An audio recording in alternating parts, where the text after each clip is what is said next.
शुरुआत करते हैं सवालों की। गौरव जी, पहला सवाल आप ही से। आप ही के जीवेल साहब जो कि सांसद है लिखते हैं जिहाद control board is equal to JCB. तो बताइए, क्या आपने हनुमान जयंती पर होने वाली हिंसा का बदला बुलडोजर जहांगीरपुरी में मस्जिद के अवैध अतिक्रमण पर चला कर लिया, और अब सीएए एनआरसी के प्रोटेस्ट का बदला आप लेंगे शाहीन बाग में बुलडोजर चलाकर?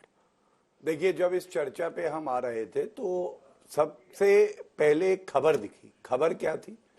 शाहीन बाग में 50 किलो हेरोइन ड्रग्स पकड़ी गई, 100 करोड़ की थी। यहां पे बताया जाता है रोहिंग्या रहते हैं।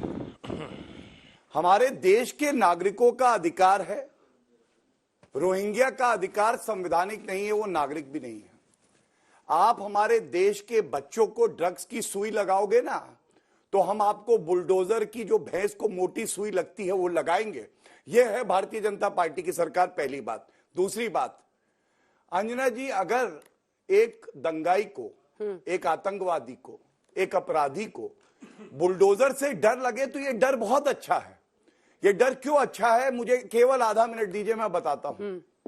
शाहीन बाग का प्रोटेस्ट सीएए के खिलाफ हुआ।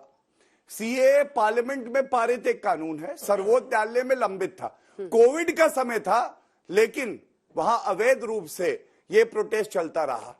वहां पे ना एक व्यक्ति जब रोड से अपोलो ले जाने के लिए आता है, वो कहता है मेरा बाप बीमार है, अपोलो जाने दो। कहते ना ना ना ना, सीए पे प्रोटेस्ट है।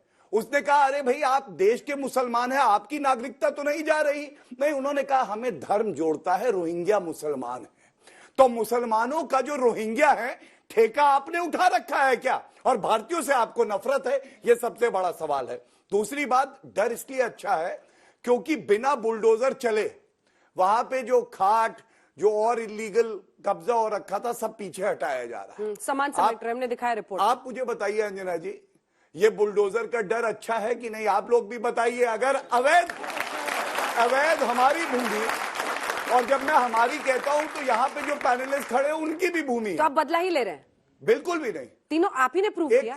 एक मिनट, आप मुझे ये बताइए, दंगाई का, आतंकवादी का, क्रिमिनल का धर्म देख के कानून काम करेगा? कानून का बुलडोजर ऐसा चलना चाहिए कि दंगाई थर-थर कांपे, कहे मम्मी मुझे बाहर नहीं निकलना, मुझे कब्जा नहीं करना, मुझे चोरी नहीं करनी, क्योंकि बुलडोजर आ जाए।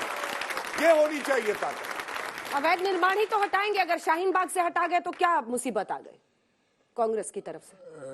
अंजना जी, कांग्रेस की तरफ से कोई मुसीबत नहीं है, और किसकी तरफ से मुसीबत है वो सारा देश जानता है। नहीं, राहुल गांधी ने जहांगीरपुरी वाले दिन सर ट्वीट किया था कि गरीबों और अल्पसंख्यकों को टारगेट कर रही है सरकार। मैं आ रहा हूँ।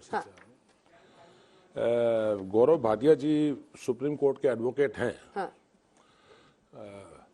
इन्होंने कहा कि आज ड्रग्स बरामद हुई है शाहीन बाग से। अब पता नहीं ये केस सुप्रीम कोर्ट में कैसे लड़ते हैं, मुझे तो जानकारी नहीं है। वो ड्रग्स शायद रोहिंग्या से नहीं पकड़ी गई, वो किससे पकड़ी गई है गौरव भाटिया जी? मैं चाहूंगा इस शो में बता के जाएं कि वो अफ्रीकन नागरिक थे या कौन नागरिक थे जिनको शरण आपकी सरकार ने दे रखी है हिंदुस्तान में।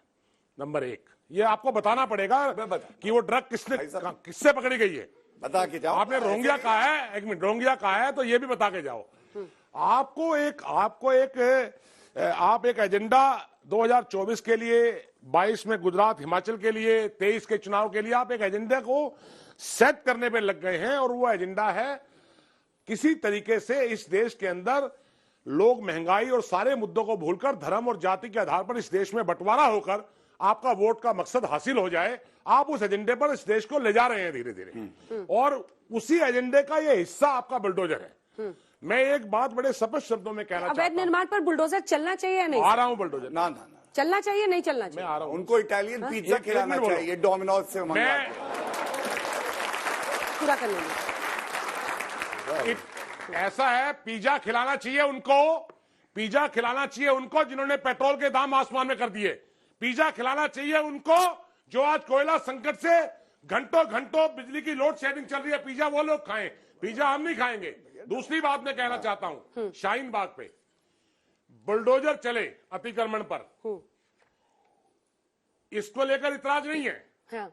सवाल इस बात का है कि अगर मुकेश शर्मा के घर में, मेरा घर ए है और मेरे घर में अतिक्रमण है, और बी घर गौरव भाटिया जी का है, और बी में भी अतिक्रमण है, और सी घर मौलाना साहब का है, तो मैं ये चाहता हूं कि ए से बुलडोजर शुरू हो, पहले बी पे जाए, फिर बी पे जाए, फिर सी पे जाए, फिर डी पर, फिर ई पर। उत्तर दे दूंगा। ऐसे ही तो हुआ था। डेवोल्यूशन। अरे झाजी की दुकान से शुरू हुआ था, गुप्ता जी की दुकान पर खत्म हुआ। अब गुप्ता जी और आप झाजी पे मत आइए। अच्छा, मैंने कहा है किस पे आना है सर? गौरव भाटिया जी, हाँ। इनकी 15 साल से एमसीडी में सरकार है, अरबों रुपए रिश्वत खाकर 15 साल में अतिक्रमण करवाया गया है, ये एमसीडी का रिकॉर्ड बोल रहा है। एमसीडी में लाखों नोटिस कटे हुए हैं। सारे अतिक्रमण 15 मैं साल। आपसे पूछता हूं, आज से पहले इनको इस टाइमिंग से पहले अतिक्रमण हटाने के बदले, ना हटाने के बदले कितने करोड़ों रुपए रिश्वत बीजेपी के नेताओं को मिल रही थी, उसका खुलासा होना चाहिए। और जिन अफसरों ने यह अतिक्रमण करवाया है, उनके खिलाफ सरकार क्या कार्रवाई कर रही है? किसी एक इंजीनियर को पहले अतिक्रमण करवाओ, आंखें बंद कर लो, उसके बाद बुलडोजर चलाओ, पीठ थपथपाओ। आप पैसे कमाओ, पहले पैसे कमाओ, अतिक्रमण करवाओ, फिर तोड़ दो। उनका आरोप है, इसमें जवाब दीजिए। और साथ ही क्या हिंदू वोट मिलेगा बुलडोजर चलाकर मस्जिद के अवैध अतिक्रमण पर? सीधा सवाल पूछ रही हूँ। शाहीन बाग, जहांगीरपुरी, कांग्रेसियों की दिक्कत क्या है? इनको वोट इनको मिल ही नहीं रही, बेचारे परेशान तड़प रहे हैं। इनको प्रॉब्लम क्या है? इनको प्रॉब्लम है 15 साल शीला दीक्षित तो मुख्यमंत्री रही, 7-8 साल से केजरीवाल साहब सत्ता में बैठे हैं। इनको तड़पन इस बात की है कि बुलडोजर चल क्यों रहा है? अरे एमसीडी करती है भाई। अरे एमसीडी कर रही है, सरकार में मुख्यमंत्री आप थे। अतिक्रमण एमसीडी कराती है। राहुल गांधी ये जब सोरेन ने किया, एमसीडी की है। जब सोरेन की किया, तब विरोध क्यों नहीं किया आपने? नियम सीख लो पहले। अगर आपने इनका भ्रष्टाचार इनको आपको दिख रहा था तो विरोध क्यों नहीं किया? विरोध करना चाहिए था। उस समय तो राहुल गांधी थाईलैंड घूम रहे थे, हमने कहा था थाईलैंड जाओ, हमने कहा था कि थाईलैंड जाओ। उस समय तो इटली घूम रही थी।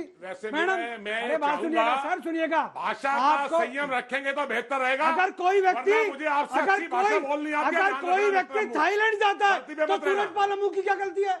घूम जाओ अपनी। थोड़ा अरे भैया, प्रोटेक्शन के साथ जाओ, बॉडीगार्ड लेके जाओ। आरएसएस के प्रचारक क्या करने जाते हैं? जो किसी प्रचारक का नाम बताओ, इनकी जो सीढ़ी पकड़ी जा रही है, बताओ। इन राहुल गांधी इस देश में एक बहुत बड़ा कांग्रेस के ऊपर धब्बा है।